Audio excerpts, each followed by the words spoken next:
रायमना माहारियारि पार्क सेरनि चौधुरीघाटआव हाग्रामा महिलारिया लावखार ओंखाम जाफैदों।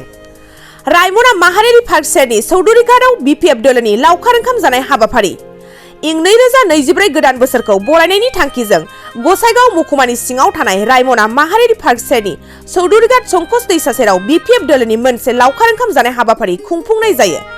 बे हाबाफारियाव बीपीएफ दोलोनि गोबां दैदेनगिरिफोरजों लोगोसे गोबां रायजो राजाफोर आरो बिटिसिनि बारग' चिफ हाग्रामा महिलारि बिथांखौबो बाहागो लाफैनायखौ नुनो मोननाय जायो।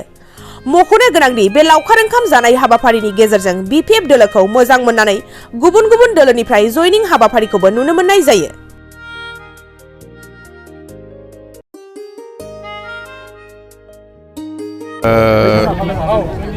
जमदुवार ब्लक आरो सराइबिल ब्लक ज' लोगो नांनानै पिकनिक जानाय प्रग्राम बेवहाय खालामदों।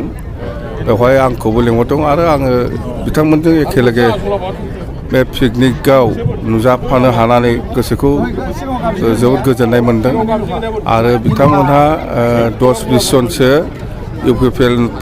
इउपिपिएल पार्टिनिफ्राय जोंनि बीपीएफ हान्जायाव जयनिं खालामनाय मोनसे सेरेमनियेल प्रग्राम खालामदों। बेबायदि जयनिं सेरेमनिया बहुत जायगायाव बहुत दङ। आसलथे दिनै पिकनिकसो बियो। बेवहाय जेन 10-20 जन माखासे इउपिपिएलनि सोद्रोमाफोरखौ बेहाय सोफादों।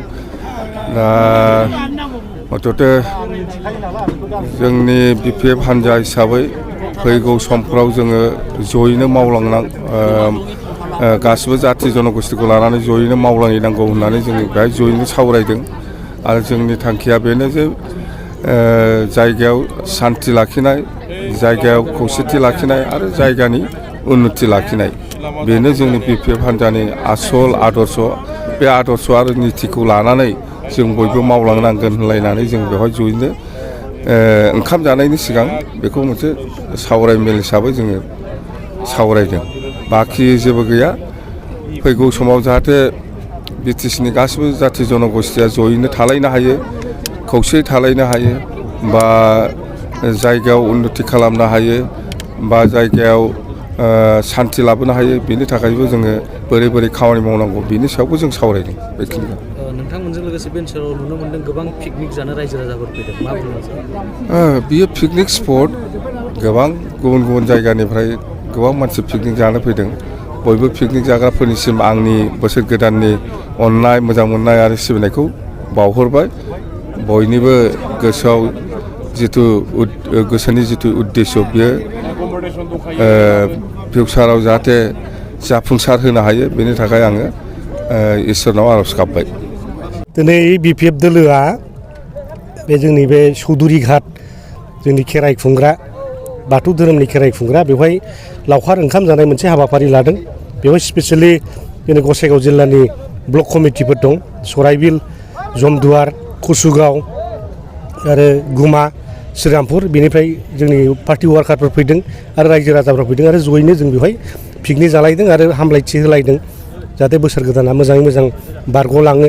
बोसोर गोदानाव जोंनि साननाय हनाया बयनाबो जाफुंजोबो। लोगोसे बीपीएफआ बे बोसोर गोदाननि गेजेरजों मोनसे year of victory, year of successful जाहाथे जानानै फैबाय थानाय बिसायख'थि 24, 25, 26 बे मोनथाम बिसायख'थियाव लान्थियै जों देरहालांनानै जाहाथे बीपीएफआ थांनाय 17 बोसोराव जेबायदि डेभेलपमेन्ट खालामदों बिनि आरो 100 गुन बारा जाहाथे जों खालामनो हायो। बेनि थाखाय जों रायजोयैनो जों अबं गसाइनाव आर'ज गाबदों आरो जोंहा फोथायनाय दङ जों सैथो लामाजों थाबायदों हिसाबै इसोरा जोंखौ अनगोन, आनान गसाइया जोंखौ अनगोन, गडआ अनगोन, जिसु ख्रिस्ट'आ अनगोन।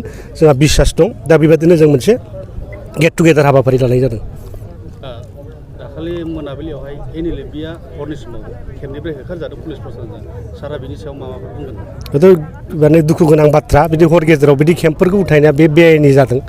नों माबा मोनसे केम्प उठायनांगौ मानांगौबा मोनसे सरकारनिफ्राय मोनसे अर्डार फैग्रोनांगौ जे नोंसोर केम्पखौ भेकेट खालामनांगौ मानांगौ। खमसे खम 24 घन्टा 12 घन्टा सिगांबाबो मोनसे सरकारि अर्डार फैनांगौ।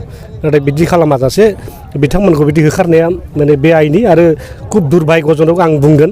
जाहाथे इयुनाव जाहाथे सरकारा बिदि खालामा। बेहाय राजखान्थि खैसार दङ।